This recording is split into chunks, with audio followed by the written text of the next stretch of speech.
Hello everyone. This is a brief update on what we're doing at Mount Joy Mennonite Church with regard to COVID-19 precautions.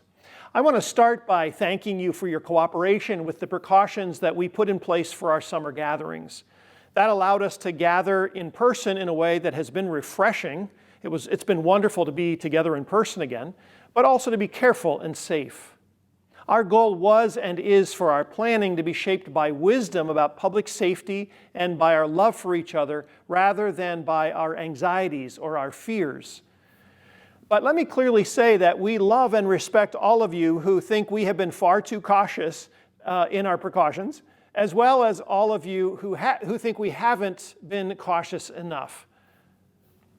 This temporary situation, and it really won't last forever, even though it may sometimes feel like it is, this temporary situation gives us a chance to step up our game in terms of grace and kindness and patience with each other. So let's continue to amaze ourselves and anyone who's watching with how gracious, how kind, and how patient we can be when we're given the chance. As we've begun to resume our ministries, various of our ministries here this fall, we've been asking leaders and planners in each of the ministry areas to implement a workable combination of as many of the following 4 precautions as possible. First, wearing masks. Second, physically distancing the people involved. Third, gathering outside whenever possible to allow for maximum ventilation. And 4, reducing the amount of time spent together to limit the exposure to each other or potentially to the virus. Whichever one or more of these practices is not possible in any gathering makes the others even more important. Exactly how that works out in each ministry area may be a little different depending on the age and maturity level of the people involved. So for instance, we don't expect young children to be able to manage the same restrictions that older children would or that adults would be able to manage. It may vary a little bit depending on the places where the groups gather. So it's a different thing to gather in an inside classroom than it is to meet in a larger room like our lobby or our sanctuary, or outdoors or in a barn or what have you. So the guidelines might look a little different, or the precautions might look a little different depending on the place where we gather, or even the kinds of things that we do when we get together. But all of our gatherings, all of our ministry gatherings at this point should be including as many of those 4 precautions as possible. So, and for our in-person worship services on Sunday mornings, that means wearing a mask and distancing ourselves by households, and also reducing the length of our services since we're gathering indoors and we're limited in the amount of extra ventilation that we can provide. So for now, it's okay to remove your mask when you're seated in the sanctuary or when you're not singing.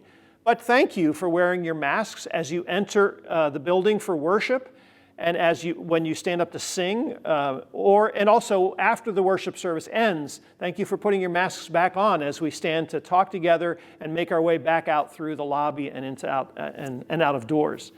That could change. We may need to be even more careful if there is a local surge of virus cases this winter or this fall.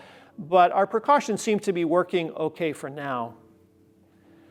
And I have to tell you, I'm not any more excited than you are about wearing a mask. But wearing a mask is at the very top of every list of best practices for public gatherings right now. And if you think about it, it's actually a fairly simple practice that doesn't harm anyone, and it really is a pretty minor inconvenience. But it seems to be making a major difference in the transmission of the virus. And so I wear one anytime I'm expected to, and I hope you do too. We are fortunate that, as far as we know, there hasn't been any kind of an outbreak connected to any of our ministry areas, and we'd like to keep it that way.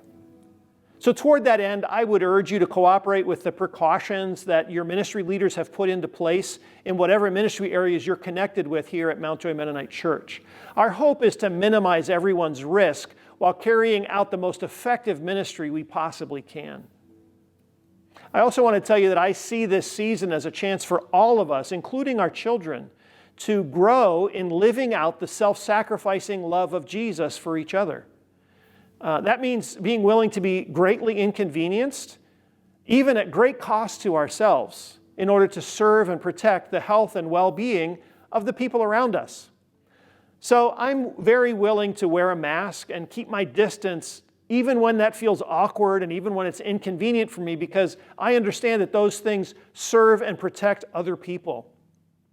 And I think that's a wonderful lesson for all of us to be learning by doing right now. And guess what? All of this flows out of and fits right into our mission statements. Our call to be enjoying God, to be loving each other well, and to be blessing our neighbors in 2020.